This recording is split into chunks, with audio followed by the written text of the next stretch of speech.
के हिसाब से कोई कमी रह गई थी तो सरकार को चाहिए था कि उन कमियों को दूर करके इनकी अस्थायी नीति को जारी रखना चाहिए था, ना कि इन्हें हटा के 10,000 रुपए पे ला देना चाहिए था। तो ये तो गलत हुआ ना इनके साथ। उसके बावजूद अगर शिक्षा मित्रों को लगता है कि भाजपा की सरकार ने इनके साथ न्याय किया है तो ये बहुत ही खेदपूर्ण विषय है, खेदपूर्ण विषय है। इनको ऐसा लगना नहीं चाहिए। हमने जो दिया था उसे इन्हें सहर्ष मानना चाहिए कि हाँ, समाजवादी पार्टी शिक्षा मित्रों के विषय में एक सकारात्मक कदम उठाया था और अच्छा काम हो रहा था। जी उमेश पांडे जी, जो कमियां रह गई थी वो भारतीय जनता पार्टी ने हमको नहीं हटाया, हमको सुप्रीम कोर्ट ने हटाया। सुप्रीम कोर्ट में हमारा गया, हम लोग गए सुप्रीम कोर्ट में, वहां से जो हमारे समायोजन में कमियां थी उस कारण सुप्रीम कोर्ट ने हमको हटाया। फिर सरकार ने हमको रखा है विभाग में। अब वो हमारे विषय में भले लेट लतीफ हुआ, क्या हुआ वो एक अलग का विषय है। इस समय शिक्षा मित्र समाज का जो एक आशा भरी निगाह से देख रहा है वो अपने जीवन को कैसे आगे बढ़ाएगा।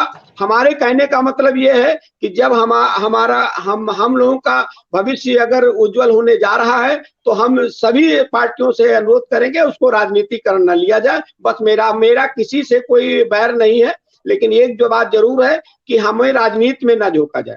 धन्यवाद।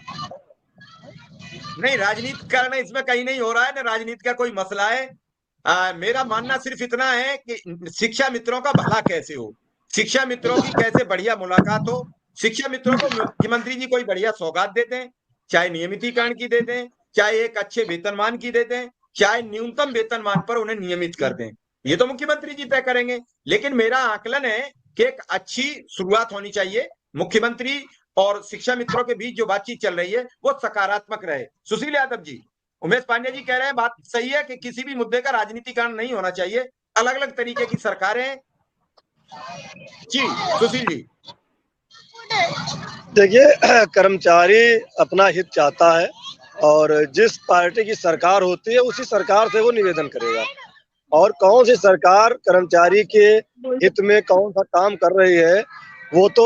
नमस्कार साथियों, वीडियो आप सभी शिक्षा मित्र साथियों के लिए बेहद ही महत्वपूर्ण होने वाली है। दरअसल आज की ये खबर आप सभी के अस्थायीकरण को लेकर व रिसेंट में मिलने वाले मानदेय को लेकर है। दरअसल कब तक मानदेय आपका आने वाला है और मानदेय के साथ साथ अगर हम बात करें अस्थायीकरण की क्या चर्चाएं हैं सरकार में, इन सारी बातों के ऊपर इस वीडियो में चर्चा करेंगे। सभी साथियों से एक रिक्वेस्ट है, वीडियो को आप पूरा देखें। चैनल को अभी तक आपने सब्सक्राइब नहीं किया है, सब्सक्राइब भी कर लें। अब चलते हैं अपडेट पर। सभी लोग जानते हैं और शिक्षा मित्र आज स्वयं आकलन कर रहा है कि कमियां कहाँ रही, क्यों कमियां हम लोगों ने स्वीकार की, वो भी बहुत सारे मुद्दे हैं। हम लोग खुद अपने आप में आकलन कर रहे हैं कि क्यों हम लोगों का समायोजन निरस्त हुआ। उस समय की सरकार कुछ कह रही थी और हम लोग नहीं माने। हमारे भाई बहन उस समय थोड़ा सा उत्तेजित हो गए, नहीं माने, और अगर उस समय मान लिए होते तो शायद ये समायोजन निरस्त ना हुआ होता और सभी शिक्षा मित्र आज सहायक अध्यापक से प्रधान अध्यापक बन गए होते। तो कमियां सब में हैं, कमियां किसी एक में नहीं है।